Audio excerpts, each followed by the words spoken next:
নমস্কাৰ বন্ধুসকল, আজি এই ভিডিঅ'টোৰ জৰিয়তে মই আপোনালোকক প্ৰধানমন্ত্ৰী কৃষক সন্মান নিধি আঁচনিখনৰ ওপৰত ওলাই অহা কেইবাটাও গুৰুত্বপূৰ্ণ খবৰ বিষয়ে ভিডিঅ'টোৰ জৰিয়তে জনাই দিবলৈ চেষ্টা কৰিম।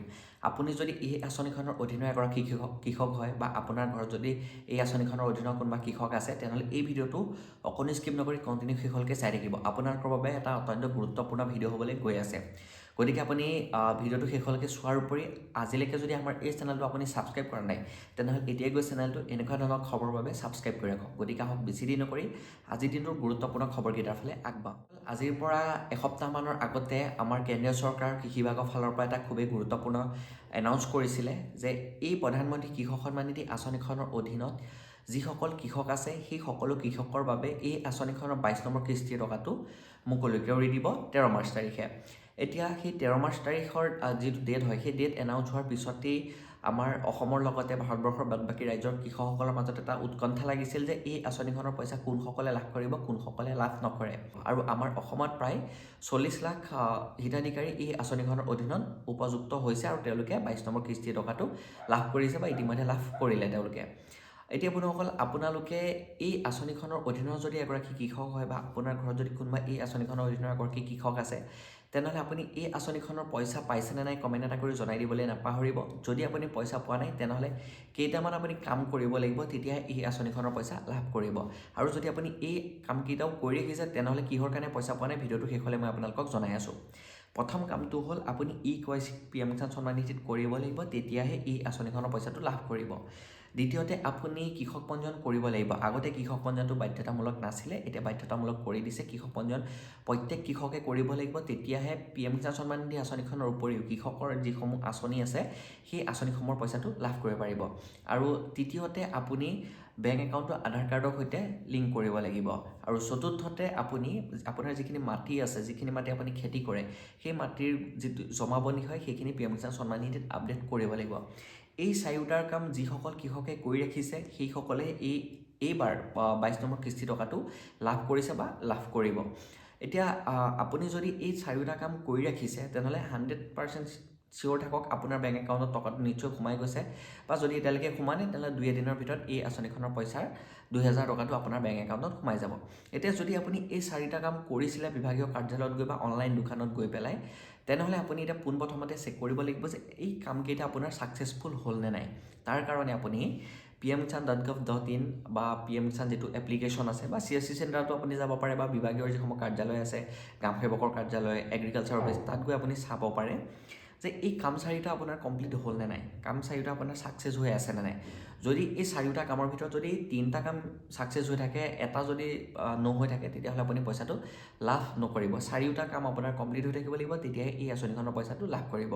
বেনিফিচিয়াৰী ষ্টেটাছ আপুনি নিজে চেক কৰিব পাৰিব। আপুনি ইউটিউবতে বহুত ভিডিঅ' পাই যাব। যদি আপোনাক বেনিফিচিয়াৰী ষ্টেটাছ চেক কৰা ভিডিঅ' লাগে কমেণ্ট কৰিব, মই ভিডিঅ' এটাৰ জৰিয়তে আপোনালোকক দেখুৱাই দিবলৈ চেষ্টা কৰিম। আৰু বেনিফিচিয়াৰী ষ্টেটাছ চেক কৰিলে আপুনি সকলোখিনি জানিব পাৰিব যে আপুনি পইচাটো কিহৰ কাৰণে নাপালে, বা আপুনি কিমানটা কিস্তিলৈকে পালে, কোনটো বেংক একাউণ্টত সোমাইছে, সকলো ডিটেইলছ A to Z আপুনি বেনিফিচিয়াৰী ষ্টেটাছৰ জৰিয়তে জানিব পাৰিব।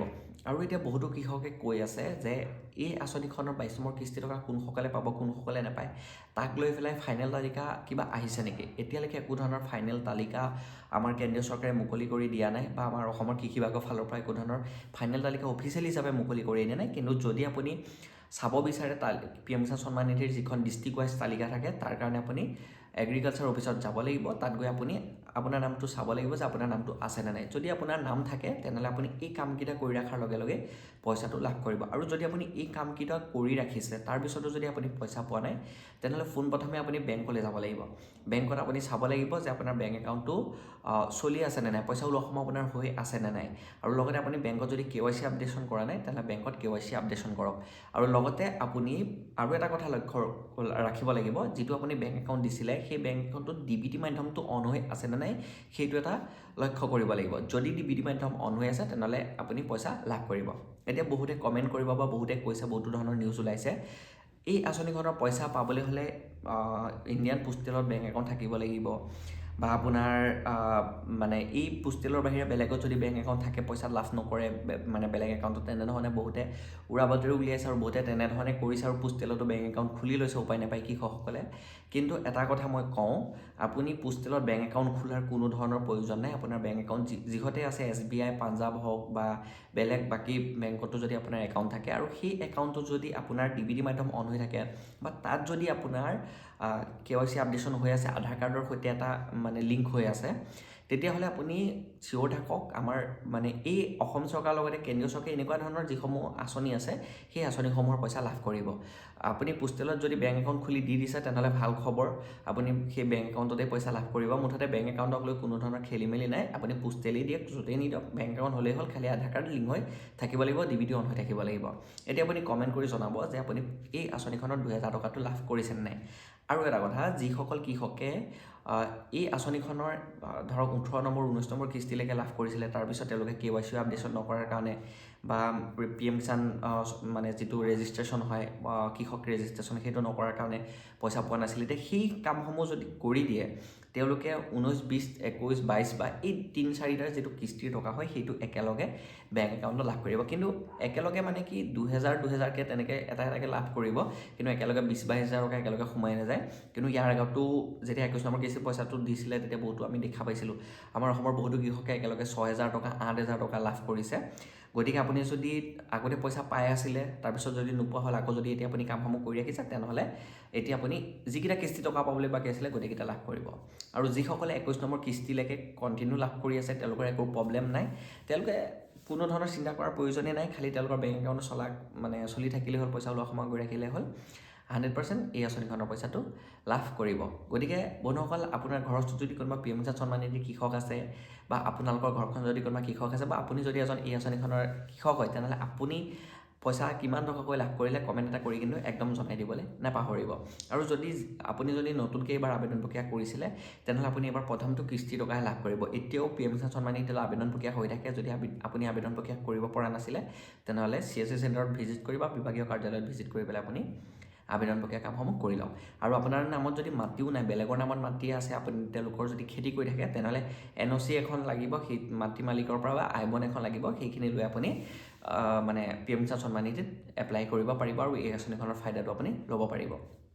এতিয়া বন্ধুসকল, এক কথাত ক'বলৈ গ'লে এই কামখিনি যিসকলে কৰি ৰাখিছে, মই যিখিনি কামৰ কথা ক'লোঁ 4টা কাম, এই 4টা কাম কৰি ৰখাসকলে পইচা পাব আৰু এই 4টা কাম যিসকলে কৰি ৰখা নাই সেইসকলে পইচা লাভ নকৰিব। আৰু তাৰ কাৰণে আপোনাৰ মেইন ইম্পৰ্টেণ্ট বস্তু হৈছে PM কিষাণ সন্মান নিধিৰ যিটো বেনিফিচিয়াৰী ষ্টেটাছ হয় সেই বেনিফিচিয়াৰী ষ্টেটাছটো আপুনি চেক কৰা।